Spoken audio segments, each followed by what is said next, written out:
网恋对象终于答应见面了。我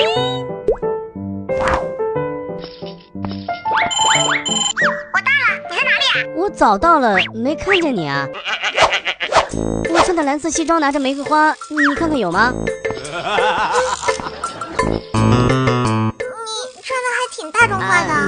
没事儿，咱去塔里，塔顶人少，我在那等你。塔顶也没看见你啊。不可能啊，这就我一个人啊。难道是我走错楼层了？我走进电梯了。我就在电梯里啊。没走错啊，我确实在顶层。记住我的脸，我就是。谁准你闯进导播室的？整座塔都倒过来找了一遍了，我都没找到你。你确定你来了吗？没耍我吧？我用我的颜值发誓，我没骗你。你干嘛接我的话？明明你一直接我的话，想搭上我没门儿。现在的路人真是没素质。放心，亲爱的，我一定会找到你的，一定会见面的。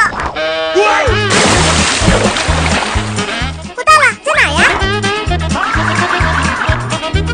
我到了，你在哪儿呀？后来我俩找遍天涯海角，也没有找到对方的踪影，这是你叔我一生的遗憾。叔，你干嘛不直接去他家找啊？对啊，我怎么没想到，我得赶紧打电话。你妹！锤锤，真的是你！真的是你！一生的遗憾是吧？老婆，听我解释。哎呀！